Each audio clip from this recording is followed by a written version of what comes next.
నిజమే గత 77 సంవత్సరాలుగా ఎన్నడూ లేనటువంటి ఒక ప్రత్యేక పరిస్థితి మనం ఏర్పడింది. ఇంతకుముందు డిటిఎఫ్ కామ్రేడు చెప్పినట్టుగా మనం ఎప్పుడూ విమర్శించిన వాళ్ళని సానుకూలంగా మాట్లాడాల్సిన పరిస్థితులు, ఎప్పుడూ మాట్లాడని విషయాన్ని మాట్లాడాల్సిన పరిస్థితులు ఇవాళ ఏర్పడుతున్నాయి. గాంధీని నెహ్రూల్ని విమర్శించిన వాళ్ళు వాళ్ళ సానుకూల అంశాల గురించి మాట్లాడాల్సిన పరిస్థితులు ఏర్పడ్డాయి. అదేవిధంగా కాంగ్రెస్ ప్రభుత్వాన్ని, ప్రభుత్వ పాలనని తూర్పారా బట్టి నిశితమైన విమర్శలు చేసిన వాళ్ళు ఇవాళ వాళ్ళేమి ప్రమాదకారులు కాదు, పైగా ప్రమాదాన్ని నివారించడానికి, నియంత్రించడానికి ఉపయోగపడేటటువంటి ప్రతినిధులుగా భావించే కాలం ఏర్పడింది. ఈ రాజ్యాంగ వ్యవస్థని రూపుమాపాలి, నిర్మూలించాలి అని నిప్పులు చెరిగినటువంటి శక్తులు ఇవాళ రాజ్యాంగాన్ని రక్షించుకోవాల్సిన అవసరం ఉంది. 4 ఏళ్ల క్రితం రాజ్యాంగ హక్కుల్ని రక్షించుకోవాలన్న దగ్గర ప్రారంభమై ఎన్ఆర్సీ, సిఏఏ ఉద్యమం తర్వాత రాజ్యాంగాన్ని కూడా రక్షించుకోవాలి అని వేదికలు ఏర్పాటు చేసుకోవాల్సిన పరిస్థితులు ఏర్పడ్డాయి. కారణం ఏమిటి?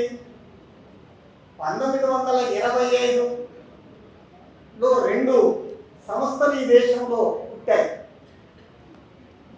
సెప్టెంబరు 27న ఆర్ఎస్ఎస్, డిసెంబర్ 25న భారత కమ్యూనిస్ట్ పార్టీ. ఒక సంవత్సరంలోనే. సరే, భారత కమ్యూనిస్ట్ పార్టీ 1920లోనే పుట్టిందని మనకు వాదన ఉన్నప్పటికీ ఈ 2 సాయుధ పందాలే ఎంచుకున్నాయి. ఈ 2 కూడా ఆనాడు ఉన్నటువంటి వ్యవస్థని కూల్చివేసి సాయుధ రాజకీయ ప్రక్రియతో కూల్చివేసి తామనుకున్న లక్ష్యాన్ని సాధించుకోవాలని అటు ఆర్ఎస్ఎస్, ఇటు కమ్యూనిస్ట్ పార్టీ కూడా భావించారు. ఆర్ఎస్ఎస్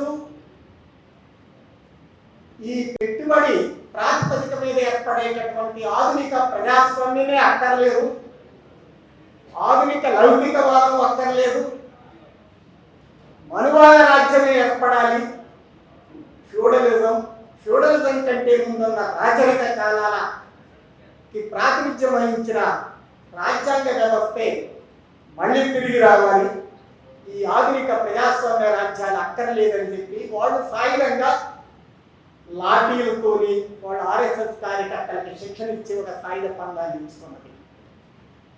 భారత కమ్యూనిస్ట్ పార్టీ సాయుధ పందా ఎందుకు ఎంచుకున్నదంటే ఈ ఆధునిక సోకాళ్ళు ప్రజాస్వామిక వ్యవస్థలు మాకు అక్కర్లేదు, ఈ సోకాళ్ళు లౌకిక వ్యవస్థలు కూడా మాకు అక్కర్లేదు, మాకు ఒక జనతా ప్రజాస్వామ్య వ్యవస్థ ద్వారా సోషలిస్టు మార్గాన్ని, వ్యవస్థని నెలకొల్పుకోవాల్సిన అవసరం ఉంది, అందుకు సాయుధ మార్గమే అనుసరణీయమైందని చెప్పి వాళ్ళు భావించారు. 2 సాయుధ పందాలు. కానీ ఆ క్రమంలో గాంధీ, నెహ్రూ నుంచి అంబేద్కర్ల వరకు ఒక ప్రజాస్వామిక, ఆధునిక ప్రజాస్వామ్య, లౌకిక, గణతంత్ర వ్యవస్థని తదుపరి కాలంలో ఏర్పాటు చేశారు. దాన్ని కమ్యూనిస్ట్ పార్టీ వ్యతిరేకించింది, ఆర్ఎస్ఎస్ వ్యతిరేకించింది. ఆర్ఎస్ఎస్ ప్రారంభంలోనే గాంధీని హత్య చేయడం ద్వారా అది ఆ పని చేసింది. సరే, ఏదేమైనా రాజ్యాంగాన్ని తీసుకొచ్చిన కాంగ్రెస్, దాని రాజకీయ శక్తులు బలహీనపడిపోయాయి. రాజ్యాంగాన్ని నిర్మూలించాలని ప్రోగ్రెసివ్ రెవల్యూషన్ కోసం, పాజిటివ్ రెవల్యూషన్ కోసం ఎవరైతే ప్రయత్నం చేశారో కమ్యూనిస్ట్ పార్టీ, అది కూడా బలహీనపడి కమ్యూనిస్ట్ ఉద్యమం కూడా విఫలమైంది. కానీ రియాక్షనరీ ప్రతీఘాత విప్లవాన్ని తీసుకురావాలని ఒక రియాక్షనరీ పదంలో ఏ సాయుధ పందాలైతే పోతరేయాలనుకుందో ఈ రాజ్యాంగాన్ని, వాళ్ళు అదే పార్లమెంటరీ ఎన్నికల ద్వారా బలపడి ఆ పార్లమెంటరీ ప్రజాస్వామ్యాన్ని భూస్థాపితం చేయడానికి ప్రయత్నం చేస్తున్న దశ సంక్షిప్తంగా పరిణామక్రమం ఇది. కనుక ఒకరి వైఫల్యం మరొకరి బలపట్టానికి దారి తీసింది. ముందుకెళ్లే విప్లవం వెనకబడిపోయినందున, విఫలమైనందున వెనక్కి వెళ్లే విప్లవ శక్తులు, ప్రతీకాత విప్లవ శక్తులు ఈ దేశంలో రాజకీయ ఎవరిక మీద తలపెట్టారు. ఇంతకుముందు గోపీనాథ్ గారు చెప్పారు, ఎమర్జెన్సీ పరిపాలన కూడా మనకి భయంకరమైంది అయినప్పటికీ దాంతో పోల్చడానికి వీలు లేనటువంటి ఒక కొత్త పరిస్థితి ఏర్పడిందని. ఎమర్జెన్సీలో ఇందిరాగాంధీకి రాజకీయ నేతృత్వం, సాంస్కృతిక నేతృత్వం కాదని. ఆనాడు బీచు తింటే నేరం కాదు సమాజంలో. ఆనాడు హిందూ ముస్లింలు వివాదాల్ని సృష్టించలేని ఇందిరాగాంధీ నేతృత్వం తన రాజ్యాధికారం కోసం, రాజకీయ అధికారం కోసం రాజకీయ నేతృత్వాన్ని అది పరమ నిరంకుశమైంది. కానీ రాజకీయ రంగంలో, సాంస్కృతిక రంగంలో కానీ రాజకీయేతర రంగాల్లో కానీ కాదు. పైగా ఆనాటి 20 సంవత్సరాల ఆర్థిక పథకాన్ని ఐసోలేటెడ్ గా విడగొట్టు చూస్తే, సాపేక్షకంగా చూస్తే కాదు, సాపేక్షకంగా చూస్తే అందులో ఎంత పాజిటివ్ అంశాలు నినాదాలు ఉన్నా అవి కూడా రియాక్షనరీగానే ఉంటాయి సారాంశంలో. కానీ ఉపరితల దృష్టితో వాటిని ఐసోలేటెడ్ గా చూస్తే ఆర్థిక రంగంలో 20 సంవత్సరాల ఆర్థిక పథకంలో చాలా పాయింట్లు అంశాలు ఉన్నాయి ప్రజలకు ఏర్పడి. అంటే అది రాజకీయేతర రంగాల్లో, సాంస్కృతిక, సాంఘిక, సామాజిక, నైతిక రంగాల్లో కానీ, ఆర్థిక రంగాల్లో కానీ అది పరమ నిరంకుశత్వం కాదు, రాజకీయ రంగంలో. కానీ ఇప్పుడు అది కాదు. ఇప్పుడు అన్ని రంగాలు, సర్వవ్యాపిత సర్వ రంగాల్లో కూడా ప్రవేశించే ఈ ఫాసిజం. ఫాసిజం ఆర్థికేతర, ఇంతకుముందు వెంకటనారాయణ గారు చెప్పినట్టుగా ఇవాళ ఆర్థికేతర అంశాలని మాత్రమే ఎజెండా మీద వేసుకొస్తుంది, దేశ రాజకీయ ఎజెండా మీద. కానీ అది బలపడటానికి ఆర్థిక ఎజెండానే ప్రధానంగా తీసుకుంది. 2011 సంవత్సరంలో ఢిల్లీ కేంద్రంగా అవినీతి వ్యతిరేక ఉద్యమం ఏదైతే బలంగా ముందుకు తీసుకొచ్చిందో అది ఆర్థిక ఎజెండా. అది స్పెక్ట్రమ్ కుంభకోణం కానీ మరొకటి కానీ వాటిని ప్రధానంగా చేసుకొని ఈ పార్టీ ఎలక్టోరల్ బాండులో ఉన్న అవినీతి లాంటి వాటితో పోలిస్తే చాలా చిన్నది.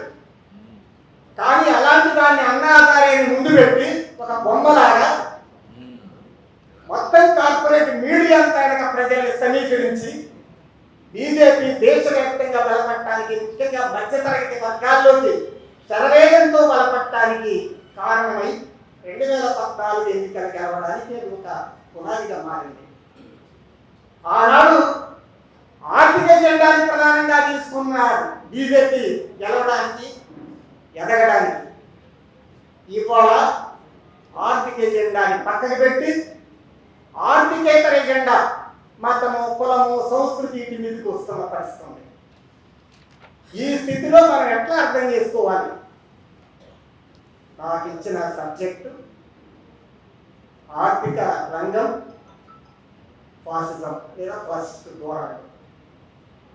ఆర్థిక రంగం ఫాసిజం ఉంటుంది, రాజకీయ రంగం ఫాసిజం ఉంటుంది, సాంస్కృతిక రంగం ఫాసిజం ఉంటుంది, తాత్విక రంగం ఫాసిజం ఉంటుంది, సిద్ధాంత రంగం ఫాసిజం ఉంటుంది, నైతిక రంగం ఫాసిజం ఉంటుంది, సైనిక రంగం ఫాసిజం ఉంటుంది. ఇంకా ఆర్థిక రంగంలో భాగంగా వ్యవసాయ రంగం ఫాసిజం, వాణిజ్య రంగం ఫాసిజం, పారిశ్రామిక రంగం ఫాసిజం, వర్తక రంగం ఫాసిజం, మళ్ళీ ఇలా ఉంటాయి. ఇంకా సూక్ష్మ స్థాయిలోకి వెళ్తే ఫాసిజం కులం, ఫాసిజం మతం, ఫాసిజం జెండర్, ఫాసిజం ట్రైబ్ అంటే తెగ, ఇలా మళ్ళీ ఉంటాయి. మ్యాక్రో లెవెల్, మైక్రో లెవెల్ మనం వెళ్తే ఫాసిజం సర్వవ్యాప్త సర్వ రంగాల్లో కూడా ప్రవేశించింది. ఈ రోజున ఆర్థిక రంగం నాకే సబ్జెక్ట్ అయితే ఇచ్చారు అందులోకి వెళ్ళేటప్పుడు అది అన్నిటికంటే చోదక పాత్రని కలిగి ఉంది. ట్రైనింగ్ కోర్స్ మిగతా అన్నింటికంటే కూడా చారిత్రకంగా చూస్తే ఫాసిజం పుట్టడానికి కారణం ద్రవ్య పెట్టుబడి. అది ఇటలీలోనైనా, జర్మనీలోనైనా, ఇండియాలోనైనా. జర్మనీ ఫాసిజం, ఇండియా ఫాసిజం ఒక రకంగా ఉండదు. యూరప్ ఫాసిజం, ఇండియా ఫాసిజం ఒక రకంగా ఉండదు. ఇండియాలో ఉన్న క్యారెక్టరిస్టిక్స్ బట్టి, ఇక్కడున్న లక్షణాలను బట్టి, ఈ సమాజంలో ఉన్న వివిధ అంశాలు పొందికని బట్టి ఇక్కడ ఫాసిజం దాని నిర్దేశ రూపం తీసుకుంటారు. కానీ ఫాసిజం జనక స్థానం, తన జన్మస్థానం ఫైనాన్స్ పెట్టుబడి, ద్రవ్య పెట్టుబడి. అందులో ఏ దేశంలోనైనా, ఏ వ్యవస్థలోనైనా సందేహం లేదు. పెట్టుబడిదారి వ్యవస్థ లేకుండా ఫైనాన్స్ పెట్టుబడి రాలే.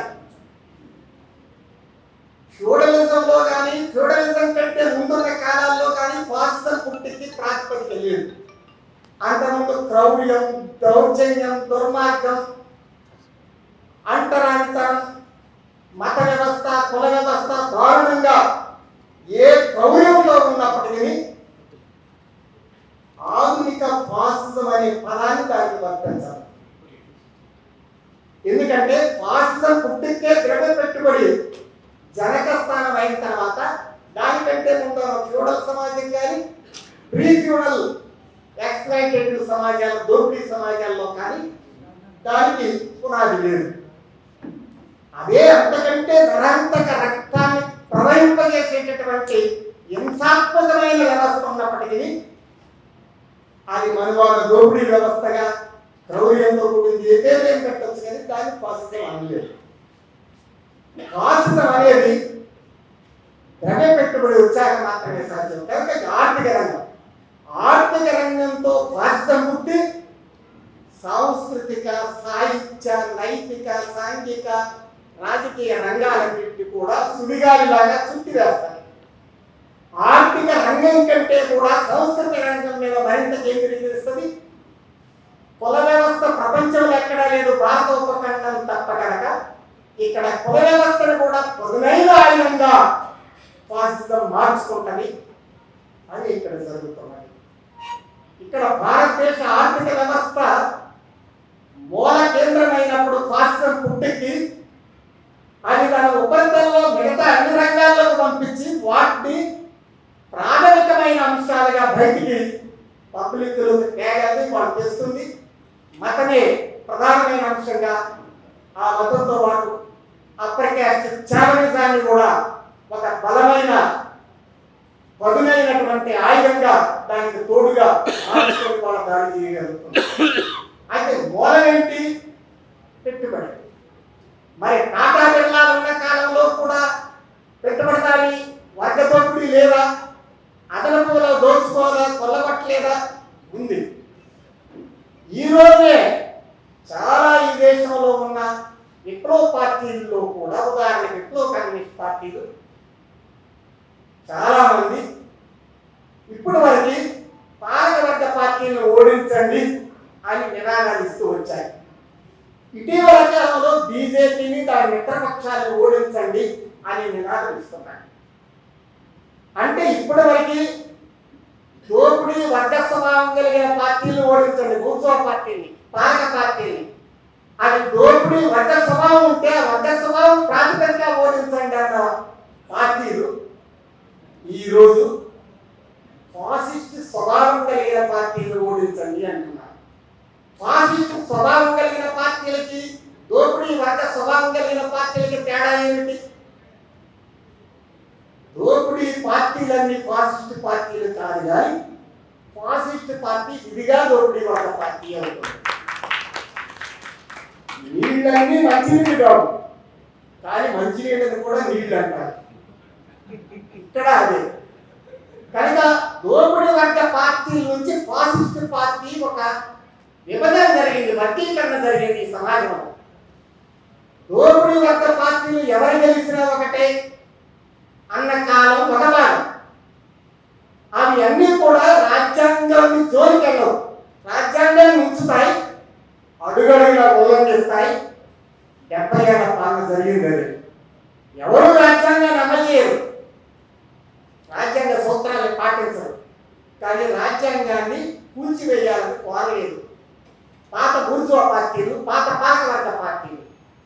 ఇవాళ అందులో నుంచి వచ్చిన ఒక కొత్త పార్టీ రాజ్యాంగాన్ని సమూలంగా కోల్చాలని కోరుకుంటుంది.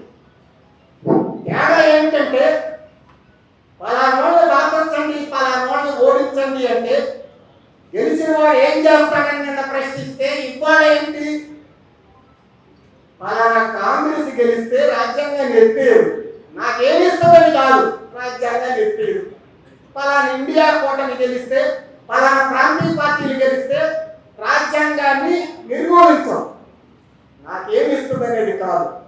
నిన్నటి వరకు పలానాళ్ళకి ఓట్లేయండి అన్నప్పుడు మాకేమిస్తుందని ఆలోచించే రోజు. ఇవాళ ఏమిస్తుంది అనే ఉద్దేశంతో కాదు, ఫాసిజం అనేది ముందుకు వచ్చి, దానికి ఒక పార్టీ అనేది ముందుకు వచ్చి అది గెలిస్తే రాజ్యాంగం ఎత్తివేసే దశ వచ్చాక ఇప్పుడు ఏమిటంటే పలానోడు వస్తే నేను ఉన్నది కోల్పోతాను, పలానోడు వస్తే నాకు ఏది రాదు అనే రెండే ఛాన్సులు ఉన్నప్పుడు ఏమిటి అనేది వాళ్ళ ప్రశ్న. నిన్న పలానా వాడు గెలిస్తే నాకు భార్య లాభం, పలానోడు గెలిస్తే మూడే లాభం అన్నప్పుడు పౌరులు ఏమంటారంటే భార్య లాభం ఓటుకేస్తాను. ఇవాళ ఒకేమో వీడొస్తే మూరెడు, వీడొస్తే జానెడు అంటే మూరెడు ఓటుకేస్తాను, వీడొస్తే జానెడు, వీడొస్తే పెట్టెడు అన్నప్పుడు జానెడు ఓటుకేస్తాను. ఇవాళ పరిస్థితి రివర్స్ వైపు వచ్చింది. పాజిటివ్ వైపు నుంచి మనకేం జరుగుతుంది అనే నుంచి ఓడించండి గెలిపించండి కాకుండా సాధారణ పౌరుల దృష్టిలో మనకి పలానోడు గెలిస్తే ఉన్నాయి కోల్పోతాం, రాజ్యాంగాన్ని కోల్పోతాం, పలానోడు వస్తే మనకి ఏమీ ఇవ్వడు కానీ రాజ్యాంగాన్ని కూర్చుకోడు అన్నంత వరకే వాళ్ళ పరిమితం. కొందరు ఏం ప్రశ్నిస్తారంటే బీజేపీనే ఓడించండి, కాంగ్రెస్ మొదట 40-50 ఏళ్ళు బాగా కొల్లగొట్టింది కదా, మరి అంటే మీరు దానికి ఏమని ఓట్లు అంటే వాడేదో మేలు చేస్తాడని కాదు. రేపు దోపిడీ పార్టీగా అది గెలిచి దోపిడీ స్వభావాన్ని కలిగి ఉంటుంది, దాని గురించి ప్రజల వరకు ఉండవు. భారత బచావోకి కానీ భారత రాజ్యాంగ పరిరక్షణ కమిటీలకు కానీ ఆ భ్రమలే ఉంది కాదు. కానీ ఒక వెసులుబాటు, కనీసం ఉపశమనం, ఈ రాజ్యాంగాన్ని ఎత్తేసే పరిస్థితి లేకుండా ఉండే పరిస్థితి కోసం మాత్రమే చూసే స్థితి కూడా. అదేవిధంగా ఎన్నికలో అసలు అవసరమే లేదు లేదా బహిష్కరించాలని ఆలోచనలు చేసిన వాడు సైతం ఇవాళ సరే ఆ ఆలోచనలు చేసినటువంటి సంస్థల మాట కాకపోయినా ఆ భావజాలం కలిగినటువంటి వాడు కూడా ఎన్నికలలో ఇంతకంటే ఓటుకి కాస్తో కూస్తో మెరుగైన ప్రాతిపదిక ఉన్న రోజుల్లో కూడా మేము ఎన్నికల్లో పాల్గొనక్కర్లేదని భావించిన భావజాల ప్రతినిధులు కూడా ఆ ఓటకు పరిధి కుదించకపోతుంది. ఈ కాలంలో ఒక 50 ఏళ్ల క్రితం కంటే 40 ఏళ్ల క్రితం కంటే కూడా ఓటకు కుదించకపోయిన ఈ కాలంలో ఇంకా వాతావరణం, ఎన్నికల్లో ప్రక్రియ పట్ల అనేక పొల్యూటెడ్ పద్ధతులు, కలుషిత పద్ధతులు వచ్చిన ఈ కాలంలో కూడా నిజానికి అప్పటికంటే ఇప్పుడు ఎక్కువ అసహించుకోవాలి ఎన్నికలు. 50 ఏళ్ల కింద ఓటుకు నోటు ఇలా లేదు, ఇంత బహిరంగంగా లేదు, ఆనాటి కంటే వాళ్ళు ఎక్కువ అసహించుకోవాలి. కానీ ఆ భావజాలం కలిగిన వాళ్ళు కూడా ఓటకు పరిధి కుదించకపోయే ఈ కాలంలో కూడా దానిని కూడా వినియోగించుకొని ఫాసిజాన్ని రాకుండా అడ్డుకోగలమని ఆలోచించాల్సిన పరిస్థితులు వారి ఏర్పడతాయి. అంటే దేశంలో ఆలోచనలు ఎందుకు మారుతాయంటే స్పేస్ అండ్ టైంని బట్టి, స్థల కాలాదులను బట్టి మాత్రమే. ఈ స్థల కాలాదులతో ఐన్స్టైన్ సిద్ధాంతం ప్రకారం ఈ స్థల కాలాదుల మీద ఆధారపడ్డ సాపేక్షక సిద్ధాంతాన్ని వర్తింపజేయకుండా ఐసోలేటెడ్ గా ఏకాంతంగా విడిగా ఆలోచిస్తే అవకాశవాదం అలా ఉంటుంది. నేను అలా ఎందుకు అన్నారు, ఇవాళ ఇలా ఎందుకు చేశారు, నేను గాంధీని విమర్శించారు, ఇవాళ కాంగ్రెస్ బలపరుస్తున్నారు. ఆ గాంధీజీ ఏంటి అక్కర్లేదన్నారు. ఇవాళ గాంధీని హత్య చేసే రోజు కూడా మత సామరస్యం కోసం మాట్లాడుతున్నారు. ఇలా మాట్లాడే అవకాశం ఉంటుంది. ఇది స్థల కాలాలను బట్టి ఉంటుంది. ఇక ఆర్థిక రంగం విషయానికి వస్తే టాటా బిర్లాలు ప్రధానంగా మ్యానుఫ్యాక్చర్ సెక్టర్ మీద ఆధారపడి ఈ దేశంలో పారిశ్రామిక రంగాన్ని అభివృద్ధి చేశారు. నేను టాటా బిర్లా అంటే టాటా బిర్లాతో కూడిన వందలాది మంది పారిశ్రామిక వేత్తలతో కూడిన ఒక వర్గంగా మేము మాట్లాడుతున్నట్టు భావించండి. అంబానీ అదానీ అంటే వాళ్ళ ఉత్పత్తి విధానం మీద ఆధారపడినటువంటి ప్రతినిధులుగా భావిస్తున్నట్టు మీరు భావించగలుగుతారు. ఫస్ట్ ఉత్పాదక పెట్టుబడి అంటే మ్యానుఫ్యాక్చరింగ్ క్యాపిటల్ ఆధిపత్యంలో ఉన్న సమయంలో పార్లమెంటరీ ప్రజాస్వామ్యం నిలబడుతుంది. ఇది ప్రపంచ చరిత్ర నిరూపించిన సత్యం. అప్పటికి ఫాసిజం రావడానికి అవకాశం లేదు, పునాది లేదు, దాని ఆర్థిక బేస్ లేదు. కానీ మ్యానుఫ్యాక్చరింగ్ క్యాపిటల్ బాగా పెరిగింది. శ్రామికుల అదనపు విలువని కొల్లగొట్టి వచ్చిన లాభాలు మొదటి రౌండ్లో దాన్ని తిరిగి మ్యానుఫ్యాక్చరింగ్ క్యాపిటల్ ని డెవలప్ చేయడానికి పెడతారు. అంటే ఎంతైతే అదనపులో దోచుకుని లాభాలు వస్తాయో పారిశ్రామికవేత్తలకి ఒక ఐరన్ అండ్ స్టీల్ ఫ్యాక్టరీ, బొగ్గు గనులు లేదా అనేక రకాల పరిశ్రమల్లో ఆ అదనపు పెట్టుబడిలో నుంచి ఒక వాటాని తిరిగి ఇన్వెస్ట్మెంట్ పెంచడానికి ఉపయోగపడతారు. ఇంకా ఇంకా అయిన తర్వాత అయినా మిగులుతుంది. ఆ మిగిలిన పెట్టుబడి సెకండ్ మార్కెట్లోకి వెళ్తుంది. అదే స్టాక్ మార్కెట్లు, అదే బిజినెస్, వ్యాపారం, వర్తకం, బ్యాంకింగ్ సెక్టర్ డెవలప్ కావడం, ఇన్సూరెన్స్ సెక్టర్ డెవలప్ కావడం, అంటే ఒక రకంగా ఫైనాన్స్ సెక్టర్ అనేది అభివృద్ధి అవుతుంది. అంటే అది ఉత్పత్తి రంగంలో నుంచి ఒక సరుకుల్ని ఉత్పత్తి చేసే ఒక ఉత్పాదక రంగంలో నుంచి ఉత్పత్తేతర రంగంలోకి వెళ్తుంది. అదే ద్రవ్య పెట్టుబడిగా మారుతుంది. అదే ఫైనాన్స్ క్యాపిటల్ అంటారు. ఆ ఫైనాన్స్ క్యాపిటల్ ఒక దశకు వచ్చాక పారిశ్రామిక పెట్టుబడికి పారిశ్రామికేతర ద్రవ్య పెట్టుబడికి మధ్య ఇంకా సమతుల్యత ఏర్పడక ముందు కూడా రాజ్యం మీద హక్కు పారిశ్రామిక పెట్టుబడికే ఉంటుంది. పారిశ్రామిక పెట్టుబడిదారులే రాజ్యాన్ని కంట్రోల్ చేస్తారు. ఆ స్థితి నుంచి ఒక సమతా స్థితి దాటి అనీవెన్ స్టేజ్ ఎప్పుడైతే ఏర్పడిందో, పారిశ్రామిక పెట్టుబడి కంటే ద్రవ్య పెట్టుబడి ఎప్పుడైతే ఆధిక్యత స్థానంలోకి వచ్చిందో, డామినెంట్ ఫ్యాక్టర్ గా మారిందో, అప్పుడు రాజ్యాన్ని కంట్రోల్ చేసే శక్తి కూడా పారిశ్రామిక పెట్టుబడి బదులు ద్రవ్య పెట్టుబడి ఆ స్థానంలోకి వస్తుంది. ఇవాళ అంబానీ అదానీలు ద్రవ్య పెట్టుబడికి ప్రతినిధులు. వాళ్ళు ఏదో ఉత్పత్తి రంగంలో లేదని కాదు, వాళ్ళు కూడా మ్యానుఫ్యాక్చరింగ్ సెక్టర్ లో ఉన్నప్పటికీ ప్రధానంగా ద్రవ్య పెట్టుబడి ద్వారా ఎదిగిన వాళ్ళు. అందుకని అందులో ఉత్పత్తి ఉండదు. ఉదాహరణకి ఓ 10 రూపాయలు కొని కోడిగుడ్లు కొని గుడ్లని తల్లికి పొదగేసి పిల్లలు పెట్టి పెరుగుతూ ఉంటే మళ్ళీ ఆ కోడిగుడ్లకి మళ్ళీ వచ్చే లాభాన్ని కూడా అదనపు కోడిగుడ్లు తెచ్చి అదనంగా కోడి పొరుగుతూ ఉంటే ఉత్పత్తి రంగం. అట్లా కాకుండా కోళ్ళు గుడ్లు అన్ని కలిపి అమ్ముకోవడానికి అక్కడ తీసుకెళ్తుంటే మధ్యలో బలిపోటు ఒకలా కుట్టేస్తే, అంటే ఇవాళ బ్యాంకింగ్ వచ్చినటువంటి డబ్బు, ప్రజల డబ్బు, పొదుపు డబ్బు లక్షల కోట్ల రూపాయలు అంబానీకి అదానీకి అప్పులుగా ఇచ్చి వాటిని ఎక్కడికి అవకాశం కల్పించని ప్రభుత్వ వ్యవస్థలు ఏదైతే ఉందో ద్రవ్య పెట్టుబడి బాగా బలోపేతం చేసి రాజ్యం వాళ్ళ కంట్రోల్లోకి వెళ్ళిపోయింది. అందుకని వాళ్ళు ఒకేసారి లక్షల కోట్లకు వచ్చారు. టాటా బిర్లాలు ఎప్పటి నుంచి పెట్టుబడిదారులు? బ్రిటిష్ వలస కాలం నుంచి. వాళ్ళకంటే వెనకలో అధిక ఆదాయాలు వచ్చినాయి. ఇంకా 73 నుంచి అంటే ధీరుభాయ్ అంబానీ ఏదో బట్టల మూటలను నమ్ముకున్నాడు. కానీ అసలు ఆదాయం 2014 దాకా ఎవరికి తెలుసు? సాధారణ ఏదో కొద్ది మంది తప్ప సాధారణ ప్రజలకు తెలియదు. టాటా బిర్లాల పేర్లు మేము రాజకీయాల్లోకి వచ్చినప్పుడు ఉపన్యాసాలు చెప్పినప్పుడు టాటా బిర్లాలని మాట్లాడాలి. 10 ఏళ్ల నుంచి ఇప్పుడు అంబానీ అదానీ ఇద్దరిని మాట్లాడాల్సి వచ్చింది. ఇవాళ టాటా బిర్లాల మాట్లాడే పరిస్థితి లేదు. ఇవాళ భారత రాజ్య వ్యవస్థ మీద కూడా టాటా బిర్లాల కంటే అంబానీ అదానీ ఇవాళ పట్టు వచ్చింది.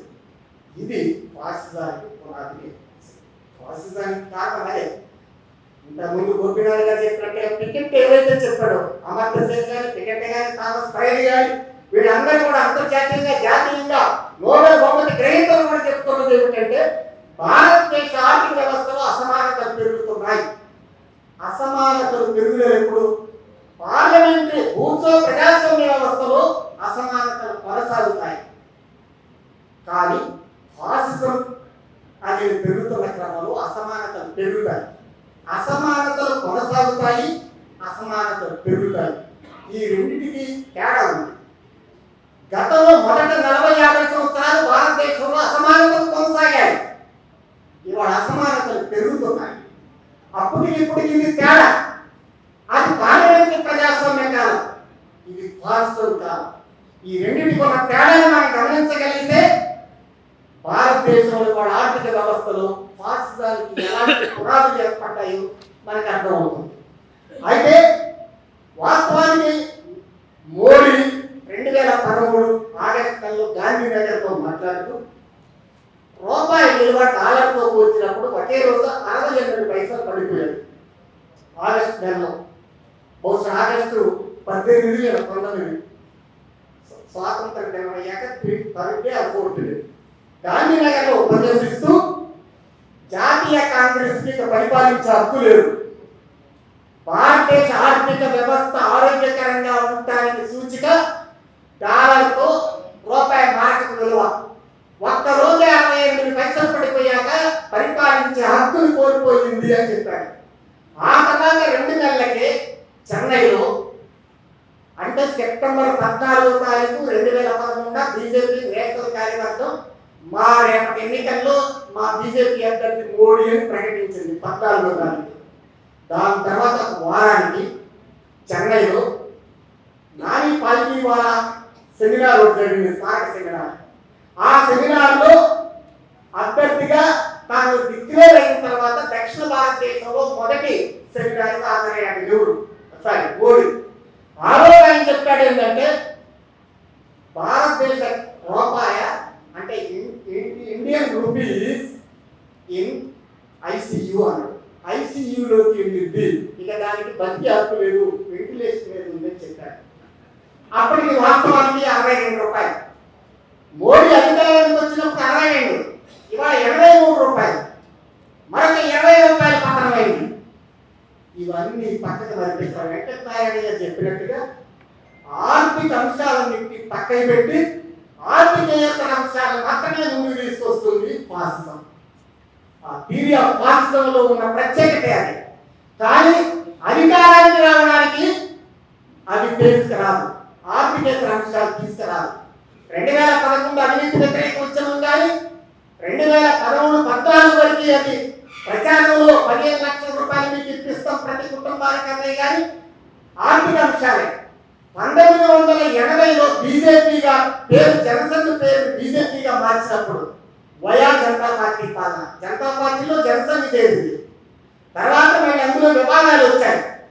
దాని తర్వాత బయటకు వచ్చిన తర్వాత బొంబాయిలో బీజేపీని ఏర్పాటు చేసినప్పుడు గాంధీయన్ సోషలిజం అనే పేరు పెట్టుకొని ఆర్థిక రంగాన్ని మాత్రమే ముందుకు తీసుకొచ్చారు.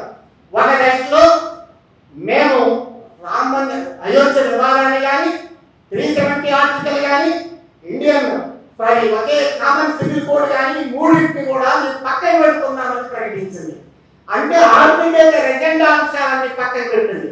ఒక రకంగా పాత ఆర్ఎస్ఎస్ ఆర్థికేతర ఎజెండాని ముందుకు తీసుకొచ్చి గాంధీని హత్య చేసి దెబ్బని ఆర్ఎస్ఎస్ ఐసీయూలోకి వెళ్ళి బెడ్ మీదకి వెళ్ళి ఎమర్జెన్సీలో ఊపిరి పోసుకొని జనతా పార్టీలో చేరి జనతా పార్టీ నుంచి బయటకు వచ్చిన తర్వాత తనకి మళ్ళీ తాను ఆర్థికేతర ఎజెండాతో ముందుకెళ్ళలేదని భయపడి మతాన్ని పక్కకి పెట్టి గాంధీయన్ సోషలిజం అని చెప్పుకొని ఆర్థిక ఎజెండాతో ముందుకు వచ్చింది. ఒక దశకు వచ్చాక అది రామ జన్మభూమి వివాదాన్ని మనం తీసుకొచ్చింది, దానికి అది వేరే విషయం. అంటే తాను తన బలపడటానికి ఈ దేశంలో ప్రజల ఆర్థిక ఆకాంక్షల్ని ఉపయోగించుకుందామని కాంగ్రెస్ ఆర్థిక వైఫల్యాన్ని, ఆర్థిక కుంభకోణాలని ప్రధాన టార్గెట్ చేసుకునేది ప్రజల్లోకి వెళ్ళి బలపడటానికి ప్రయత్నం చేసింది. గెలిచిన తర్వాత అది రివర్స్ అయింది. మొదటి టర్మ్లో అది 2 ప్రధానమైనటువంటి నిర్ణయాలు అధికారికంగా చేసింది, మిగతా అనధికారికంగా. మీరు మోడీ మొదటి టర్మ్లో 2014 నుంచి 19 వరకు మనం పరిశీలిస్తే తను ప్రధానంగా ఆర్ఎస్ఎస్ బీపు తినేవాళ్ళ మీద, రోడ్ల మీద గుండాయిజం దాడులు చేసి భయోత్పాత వాతావరణాన్ని కల్పించింది. రాజ్య రాజ్యాంగ సంస్కరణలు చట్టాలు మార్చడానికి ఎక్కువ ప్రయత్నం చేయాలి.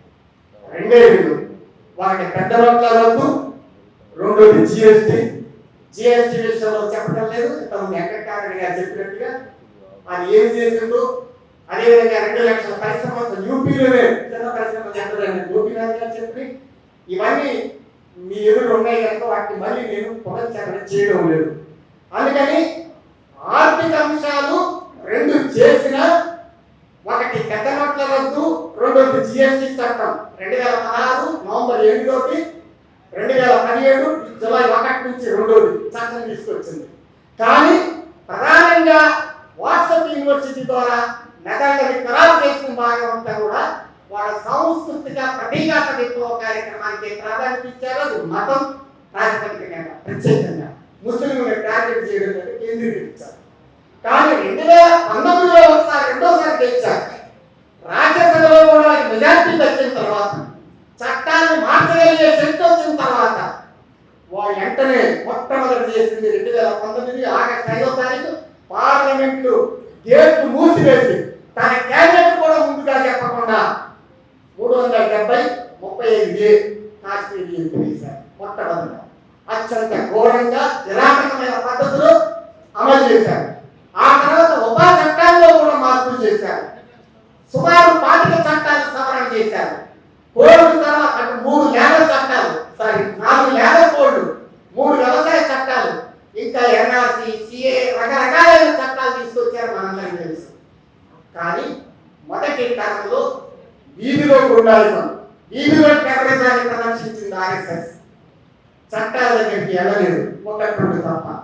కానీ రెండో కాలంలోకి వచ్చేవరకు చట్టాలు మార్చడానికి ప్రయత్నం చేసింది. పార్లమెంటరీ ప్రజాస్వామ్యాన్ని భూస్థాపితం చేయాలంటే ఆ పార్లమెంటరీ ప్రజాస్వామ్యాన్ని ఉపయోగించుకోవాలా అని తెలివితేటల్ని ప్రదర్శించగలిగింది.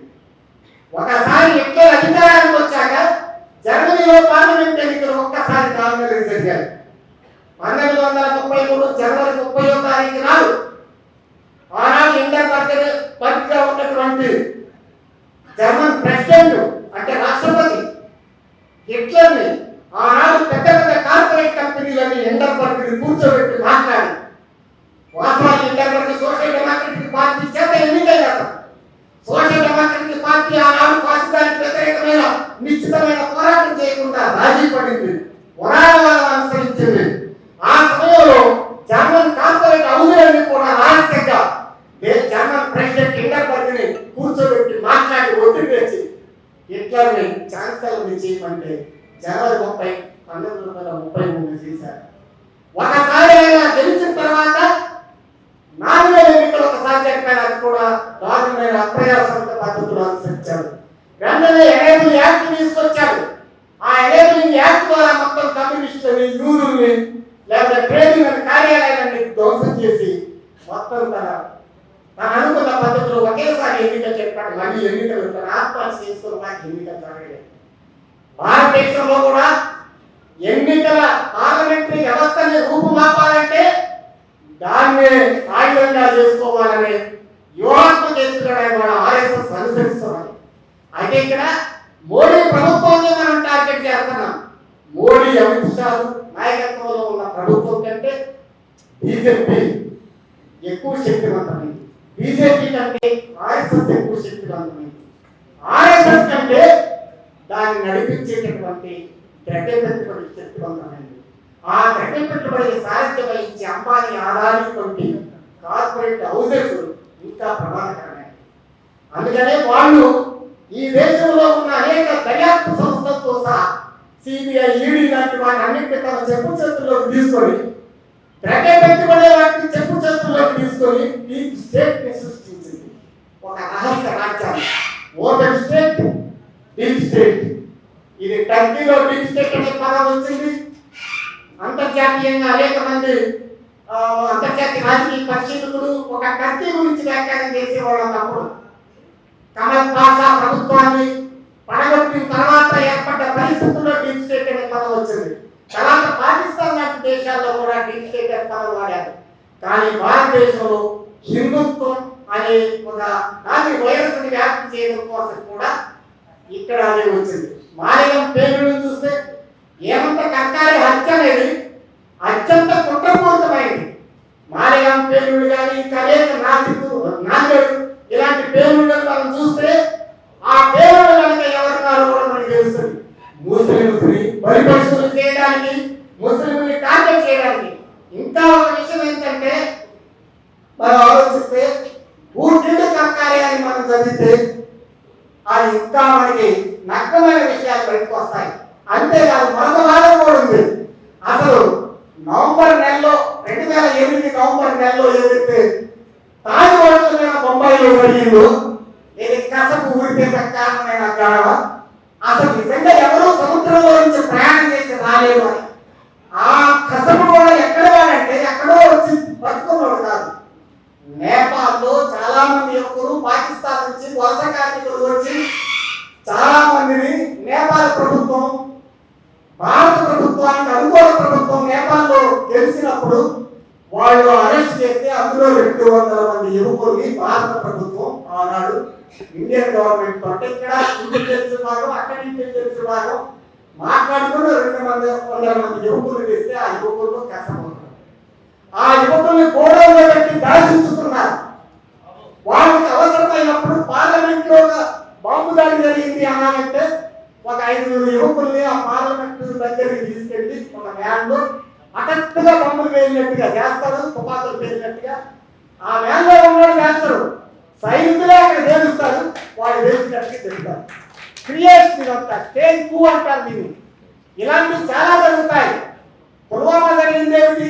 డీప్ స్టేట్ ఎప్పుడైతే క్యాపిటల్ కంట్రోల్లోకి వస్తుందో, ద్రవ్య పెట్టుబడి కంట్రోల్లోకి డీప్ స్టేట్ వచ్చాక దర్యాప్తు సంస్థలతో సహా అందరూ ఎందుకో సంస్థలతో నింపారు. ఆఖరి వాడేవారంటే సెక్యులర్ వాడి ఆ దర్యాప్తు సంస్థల్లో ఏమంత కర్కారే. ఆ ఏమంత కర్కారే హత్య చేయడానికి ఆ నవంబరు దాడిని కూడా ఉపయోగించుకున్నారు. మాలిగం పేలుళ్ళలో అయితే మరీ దారుణం ఏమిటంటే ముస్లిం యువకులందరినీ తీసుకొచ్చి చిత్రహింసలు, 3rd డిగ్రీలో చిత్రహింసలు పెట్టి దర్యాప్తు సంస్థలు. కానీ చివరికి ఎవరిని హింసించిన ముస్లిం యువకుల్ని ఎవరు ఏమి చెప్పటం లేదు, ఒకడే రహస్యం చెప్పటం లేదు అని ఏమంత కర్కారేకి డౌట్ వచ్చింది. డౌట్ వచ్చి ఒక రాత్రి ఆలోచించి సెకండ్ కోణంలో ఎందుకు ఆలోచించకూడదు, ఆ రోజున ఇండియన్ ముజాహిద్దీన్ డౌన్ డౌన్, ఇండియా ముజాహిద్దీన్ వర్ధిల్లాలని నినాదాన్ని ఇచ్చారు. మాలేగాంలో పేలుళ్ళు చేసి ఆ రాత్రి ఇండియన్ ముజాహిద్దీన్ జిందాబాద్ అని నినాదాలు ఇచ్చి పారిపోయారు కొంతమంది యువకులు. అక్కడ పక్కనే టీ కొట్లో ఆ పక్కనే నిద్రపోయిన వాడు కొంతమంది అర్ధరాత్రి. తెల్లారి పోలీసులు అడిగితే ఎవరు నన్ను వచ్చారు, పేర్చారు, ఇండియన్ ముజాహిద్దీన్ జిందాబాద్ అన్నారు. అంటే ఆ మాలేగాంలో ఉన్న ముస్లిం యూత్ రాజకీయాలు ఎంతో కొంత ప్రజాస్వామిక రాజకీయాలు యాక్టివ్ పనులు యూత్ అంతా పైకి ఆరాడగట్టి కొట్టి చిత్రహింసలు ఎన్ని మోసలు పోయాయి.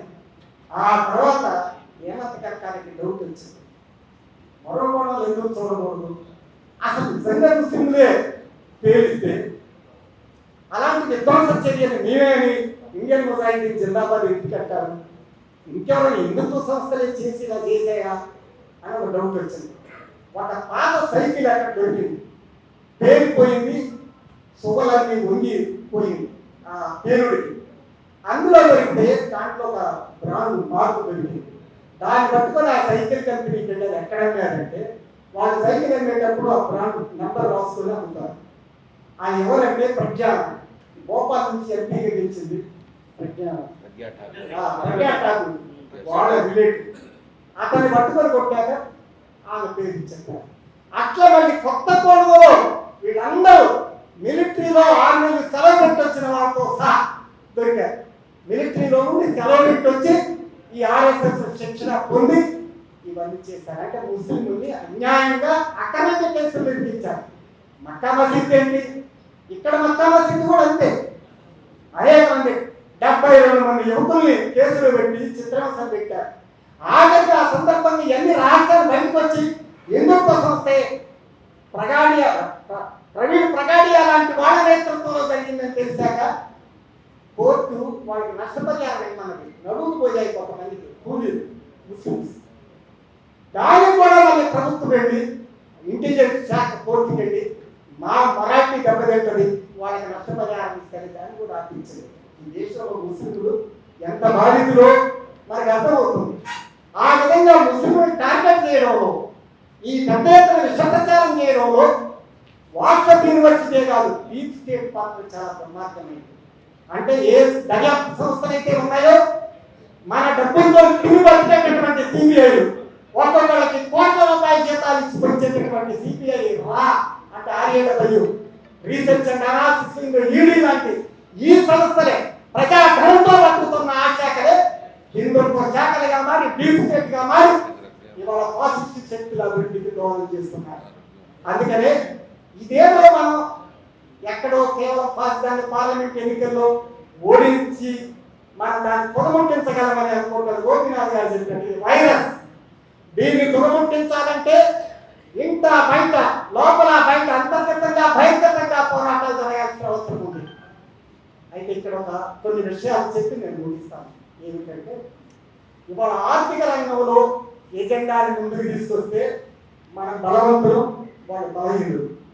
ఆర్థికేతర అంశాలకు వస్తే వాళ్ళు బలవంతులు, మన బలహీనులు. ఒక ఫ్యాక్టరీలో కానీ, ఒక గ్రామంలో కానీ, లేదా ఎక్కడైనా మనం చూస్తే ఒక సర్వీస్ రంగంలో కానీ ఎవరినైనా అడిగితే మా LIC ఇన్సూరెన్స్ ని వాళ్ళు ఏదైతే ప్రైవేటీకరిస్తారో దీనికి వ్యతిరేకంగా 90% మంది ఉద్యోగులు ఉంటారు. కానీ హిందుత్వం దగ్గరికి వస్తే 70% 80% అంటే ఓటేస్తారు. అదే BSNL, అదే బ్యాంకులు, అదే LIC. సాంస్కృతిక రంగంలో వాళ్ళ బలం ఉంటుంది. ఇంతకుముందు రమగారు మాట్లాడేటప్పుడు కూడా ప్రతి ఏటా మనం వద్దన్నా మన ఇంటికి కూడా తీసుకొచ్చి అయోధ్య అక్షంతలు ఇచ్చేసేస్తున్నారని చెప్తున్నారు. వాళ్ళ పొరబడుతున్నారు, ప్రవేశిస్తున్నారు. దేవుణ్ణి బలపరచడం అనేది ఒక వాడియత, దేవుణ్ణి వ్యతిరేకించడం అనేది ఎదురేత. ఎదురేతకి వాడియతకి ఎంత తేడా ఉందో దాన్ని వాళ్ళు ఉపయోగించుకోగలుగుతున్నారు. హిందూ మతం, హిందూ సంస్కృతి అనేది దాన్ని ఉపయోగించుకుంటున్నారు. అందుకనే ఇక్కడ వాళ్ళు ఆర్థిక రంగంలో బలహీనులు, సాంస్కృతిక రంగంలో బలవంతులు. మనం యుద్ధం చేసినప్పుడు ఆర్థిక రంగాన్ని ఏదైనా నీకు తేగలగాలి.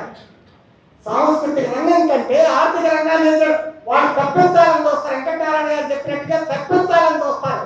ఉద్దేశపూర్వక కాలిక్యులేటెడ్ గా, కాన్షియస్ గా, కాన్స్పిటోరియల్ గా దాన్ని మైనర్ చేయాలని చూస్తారు. అది మేజర్ చేయాలి. ఉదాహరణకి నిరుద్యోగులు. ఇవాళ నిరుద్యోగ సమస్య ఏంటి? 35,000 పోస్టులకి రైల్వేలో శారీరక శ్రమ మీద పడి, పెన్ను వర్కులు కూడా కాదు, కళ ఉద్యోగులు కూడా కాదు, 35,000 పోస్టులకి ఇస్తే 1,17,00,000 మంది అప్లై చేశారు. 5వ తరగతి దానికి చాలు. కానీ పోస్ట్ గ్రాడ్యుయేట్ వాళ్ళు కూడా చేయాలి. ఈ దేశంలో నిరుద్యోగం ఎంత ఉంది? దాన్ని ఎందుకు మాట్లాడదు? ఏడాదికి 2 కోట్ల మంది ఏమయ్యారు? అది ఎందుకు మాట్లాడలేదు అనే ప్రశ్న. అసలు కాంగ్రెస్ ప్రభుత్వం పక్కా వైదేశిక విధానం కూడా అమెరికాకు అనుకూలంగా ప్రభుత్వంలో మారిన తర్వాత కూడా ఇరాక్ లో, ఆఫ్ఘనిస్తాన్ లో కాంట్రాక్ట్ కూలీలుగా భారతదేశం నుంచి పంపాలని చెప్పి ప్రతిపాదన అమెరికా చేస్తే దాన్ని మన్మోహన్ సింగ్ ప్రభుత్వం కూడా వ్యతిరేకించింది. మన్మోహన్ సింగ్ ప్రభుత్వం రాజకీయ రంగంలో, ఆర్థిక రంగంలో జట్టుగట్టుంది అమెరికాతో. సోవియట్ యూనియన్ పతనం అయిన తర్వాత అయినా మేము అట్లాంటి కూలీల్ని ఒక దురాక్రమణ జరిగిన దేశంలో కూలీలుగా మేము పంపమని చెప్పాను. కానీ ఇవాళ గాజాలో దాడి చేసి గాజా కూలీలంతా కూడా ఇజ్రాయెల్ పన్నుల్లో నుంచి దేశాలు రద్దు చేస్తే వాళ్ళ కూలీల సప్లై కోసం ఇవాళ ఉత్తరాదిలో ఉన్న బీజేపీ పాలిత రాష్ట్రాల్లో కౌంటర్లు ఓపెన్ చేసి ప్రభుత్వమే లక్షల మందిని పంపిస్తుంది. ఎందుకు లక్షల మంది క్యూలో నిలబడ్డారు? ఉద్యోగాలు లేక. ఇవాళ నిరుద్యోగ సమస్య చాలా తీవ్ర స్థాయిలో ఉంది. 24% నిరుద్యోగ రేటు పెరిగింది. 20 నుంచి 25 ఏళ్ల యువకుల్లో 40% పైగా ఇవాళ నిరుద్యోగ రేటు ఉంది. ఇలా ఎంప్లాయ్మెంట్ ఆఫీసులు క్లోజ్. ఎంప్లాయ్మెంట్ ఆఫీసులో ఎంతమంది నిరుద్యోగులు చెప్పటంలే. అసలు కుల విభజన, కుల గణనే లేకుండా పోయింది. 2011 తర్వాత జనాభా లెక్కలే లేవు. 2021 అంటే పోనీ 20వ సంవత్సరంలో మనకి కరోనా వచ్చింది. 22 ఎందుకు చేయాలి? ఆఫ్రికా ఖండం లాంటి చీకటి గంట దేశాల్లో కూడా 10 ఏళ్లకోసారి జనగణన జరుగుతుంది. ఇక్కడ ఎందుకు జరగదు? ఇన్ని చేసిన వాళ్ళ చేయలేరా? ఎందుకు చేయటం లేదంటే నిరుద్యోగులు ఎంతో తెలుస్తుంది. రకరకాలైన వాళ్ళు మనకి ఏదైతే జనగణలో ఏ రహస్యాలు బయటపడాలో అవి బయటపడతాయి. ఆర్థిక రంగాన్ని పక్కకు పెట్టాలనుకుంటున్నారు కనుక వాళ్ళు సంస్కృతి రంగాన్ని లేజీ చేస్తున్నారు. అందుకనే మన సాంస్కృతిక రంగం కంటే సాంస్కృతిక రంగంలో రాముడు భార్యను ఏం చేశాడో మనకు తెలుసు. కానీ అది సమస్య కాదు. కాస్త దయచేసి ఇక్కడ ఏతువాదులు, నాస్తికవాదులు, భౌతికవాదులు అంటే అపార్థం తీసుకోవాలి. ఇవాళ రాముడు రాడు, సీతని చెరపాలు చేశాడు. మహిళా సంఘాల వాళ్ళు కూడా సీతని అడవిపాలు చేశాడు, ఇప్పుడు చెప్పాలి అని అనవచ్చు. కానీ ఫాసిజాన్ని ఓడించేటప్పుడు రాముడు గురించి పక్కకి వెళ్ళవయ్యా, ఇవాళ మా ఉద్యోగాలు ఏంటని మాట్లాడగలగాలి. వాళ్ళు రాముడు అంటున్నారా, రాముడు ఫ్యూడల్ వాడు, రాముడు ఇలాంటి వాడు అలాంటి వాడు అని మనతో చెప్పించడానికి ప్రయత్నిస్తారు. మనం అందులోకి వెళ్ళాం. రాముడిని మనం బతికించలేదు. రాముడు వచ్చినా ఇప్పుడు వచ్చి ఇక్కడికి వచ్చి రాముడు మళ్ళీ సీతను పంపడం. ఇక్కడ సీత లేదు, రాముడు లేడు. ఇక్కడ ఒక నిర్జీవ రూపాన్ని ఇక్కడ మనం సజీవం చేసి ఫాసిజాన్ని బతికించడానికి మనం అవకాశం కల్పించకూడదు. మనం ఒకటే చెప్తాం, రాముడు ఇంటింటా ఉన్నాడు. ఊరూరులో రామాలయాలు ఉన్నాయి, రాముడు గుళ్ళు ఉన్నాయి. అయోధ్యలో ఏంటి? అది రాజకీయ రాముడు. ఆధ్యాత్మిక రాముడు వేరు, రాజకీయ రాముడు వేరు. నువ్వు రాజకీయ రాముడిని కోసం గుడి కడుతున్నావు. పూర్వం తరతరాల నుంచి మా తాత ముత్తాతల నుంచి ఓళ్ళలో ఆధ్యాత్మిక రాముడు ఉన్నాడు, రామాలయాలు ఉన్నాయని చెప్పాలి. కానీ రాముడు అడవి పంపించాడు, స్త్రీని పంపించాడు, అది కాదు. మనం ఏది మాట్లాడితే వాళ్ళకి బలం చేసుకుంటూ ఆ మాట్లాడాలి. ఏది మాట్లాడితే వాడిని మనం ప్రజలు బయలు రామ భక్తుల్లో వాడిని బయలు చేయాలి. ముస్లింలు రక్షించడం ముస్లింల్లో లేదు, ముస్లింలు ఐక్యం చేయడంలో ముస్లింల రక్షణ లేదు. ముస్లింలకు తోడుగా హిందువులు నిలబెట్టడంలో ముస్లింల రక్షణ, అది మనం నచ్చలేదు. హిందువులందరూ హిందుత్వవాదులు కాదు. హిందుత్వం వేరు, హైందవం వేరు. అసలు మతమే అది ఏ మతమైనా అన్ని మతాలు కూడా గుడ్డి అనుకరణతో ఉంటే అది ఒక భాగం. ఆ ఏకవాద ప్రచారం, ఆ భౌతికవాద ప్రచారం 1980లో 70లో విస్తృతంగా చేయగలిగాం. స్థలకాలాదులు బట్టి ఇవాళ స్థలకాలాదులు మారారు. ఒకప్పుడు సాయిబాబా నాయబాబా పాట పాడితే ప్రేక్షకులు వేల మంది ఏలలు చప్పట్లు మూరారు. ఇవాళ దేవుడు పరిస్థితులు మారాడు. పరిస్థితులు మారినప్పుడు మన అప్రోచ్ కూడా మారాలి. మనం ముస్లింలను రక్షించడానికి ముస్లింల మీద ఆధారపడాలా, ముస్లింలను రక్షించడానికి సాటి హిందువుల మీద ఆధారపడాలి. హిందుత్వవాదుల నుంచి హిందువులను విడగొట్టాలా, లేదా మనం మాట్లాడే భాష హిందువులను హిందుత్వవాదులకి నడిపే విధంగా మార్చుతామా? ఇది మన ముందున్నటువంటి కర్తవ్యాలు. అందుకనే మనం చాలా బలవంతులం. కులం జోలికి వస్తే వాడు బలహీనుడు. వాడంతా అప్పర్ క్యాస్ట్ ఎంతమంది ఉన్నారు? ఇంకా మనం జాగ్రత్తగా టాలింగ్ చేస్తే అప్పర్ క్యాస్ట్ లో ఒడ్డుకి చెందగలం. అప్పర్ క్యాస్ట్ లో కూడా పేద ధనికులు కూడా విడగొట్టగలం. కానీ మతం జోలికి కూడా వస్తారు కానీ కులం దగ్గరికి రాడు. కులకండ అందుకే అవాయిడ్ చేశాడు. కులం మనం మెజార్టీ, మతం వాడి మెజార్టీ. మతం వాడు 80% హిందువులు అంటారు. సరే ఆదివాసులను కూడా కలిపేస్తాం, దళితులను కూడా కలిపేస్తాం. వాస్తవానికి సాంస్కృతికంగా దీనికి వాళ్ళు హిందువులు కాదు. సరే అదే భాగం చలామణి అయ్యేటప్పుడు 80%. కానీ కులం అంటే వాడు ఎందుకంటే 15-20% కట్టేసుకోలేదు. అందుకే కులం జోలికి రాకుండా, కులాన్ని చర్చనీయాంశంగా అనకుండా ఇంటర్నల్ గా ఇండైరెక్ట్ గా మాత్రమే అప్రకాశించాలనే దాన్ని వాస్తవానికి ఉపయోగించుకుంటుంది. కానీ అదే మతం విషయానికి వస్తే ఓపెన్ ప్లాట్ఫారంల మీద ఉపన్యాసాలు చెప్తుంది. నేను మన రాజస్థాన్లో మాట్లాడినప్పుడు మనం మతం దగ్గర ఎలా ఉండాలో, కులం దగ్గర ఎలా ఉండాలో, వాడు భయపడి ఏది ఎజెండా మీదకి తేటం లేదో దాని ఎజెండా మీదకి తేవాలి. కులగణన అది మన ఎజెండా మీదకి తేవాలి.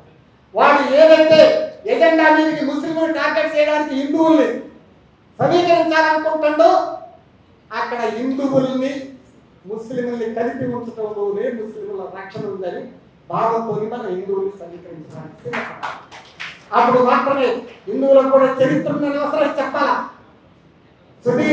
ఖుదీరామ్ బోస్ 1905 వందే మాతరం ఉద్యమం తర్వాత చిన్న కుర్రోడు, 18 ఏళ్ల కుర్రోడు, ఆయన స్వాతంత్ర పోరాటంలో పాల్గొంటే టెర్రరిస్టుల పేరుతో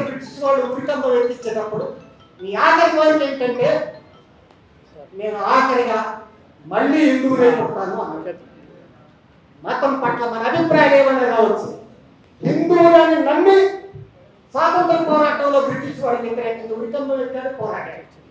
అవసరమైతే అలాంటి అయ్యా హిందువులంతా నీ హిందుత్వాదులు కాదు, నువ్వు అసలు స్వాతంత్ర పోరాటంలో పాల్గొనలే. హిందువులు పాల్గొన్నారు, ముస్లింలు పాల్గొన్నారు. పాల్గొన్న హిందువులు నీ వాళ్ళు కాదు, మా వాళ్ళు అని చెప్పి చెప్పగలగాలి.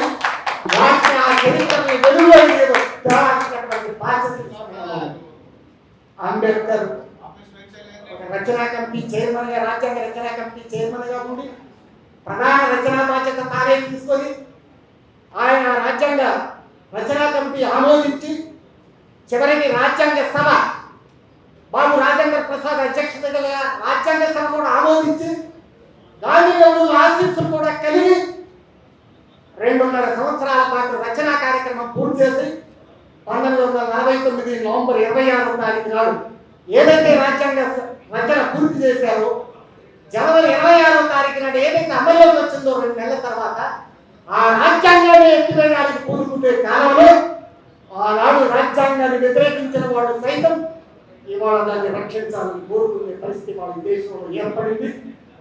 దయచేసి ఇంతకుముందు ఒక మిత్రుడు చెప్తూ రేపు ఎన్నికల్లో మళ్ళీ బీజేపీ గెలిస్తే ఇక ఎన్నికలుండో స్మాష్, ఇక అంతా అయిపోయినట్టే, పాకిస్తాన్ దేశాన్ని నిండినట్టే అన్నాడు. ఆ ప్రమాదం పట్ల అప్రమత్తంగా ఉందాం, ఖచ్చితంగా అవగాహనతో చేద్దాం.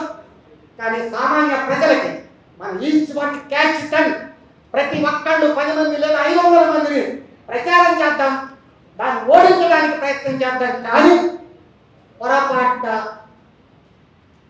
అది వస్తే ఇక మనుషులుగా బ్రతకలేదు అని మాట మాత్రం మనది వచ్చినా కూడా ఫైట్ చేద్దాం, పోరాడదాం, నిలబడదాం. ఆ రోజు మన బలం పెరుగుతుంది. ఇంపార్టెంట్ ఉదాహరణకి లేబరు కోడ్ 4 ఆమోదించి 12 గంటల పనిచేయడానికి కూడా చేసి ఒకటే రేస్ కోడ్ అనేది 2019లో చేసింది కోవిడ్ ముందు. మిగతా 3 కోడ్లు కోవిడ్ ఇప్పుడులో చేసింది. ఇంతవరకు అమలు చేయాలి.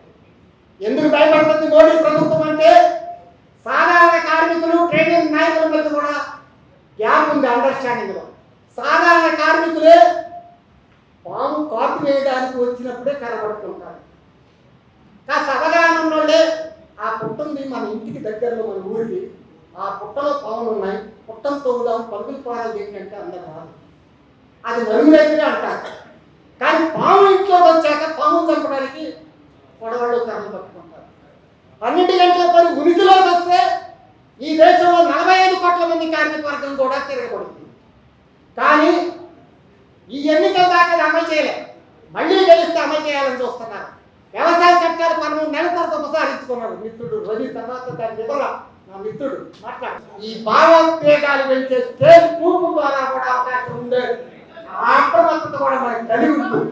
అయినా వస్తే రేపు ప్రజలు సామాన్య ప్రజలకు కూడా ఈ ఆర్థిక భారాలు రేపు పాసిస్తూ పద్ధతులు అనుసరిస్తున్న వాటికి వ్యతిరేకంగా ప్రజలు తిరగబట్టాలని, తిరగబడేటట్టుగా చేయగలమనే విశ్వాసాన్ని మనం పోగొట్టుకోకుండా అంతా ఎన్నికల్లో తీస్తే అది వస్తే మనం బతుకుతాం, అది రాకపోతే ప్రస్తావ రాజకీయంగా అనే భావన అసలు వైపు డెస్పరేషన్ వైపు వెళ్ళకపోతా కూడా మన శ్రేణులు నిలబడాలని కోరుకుంటుంది.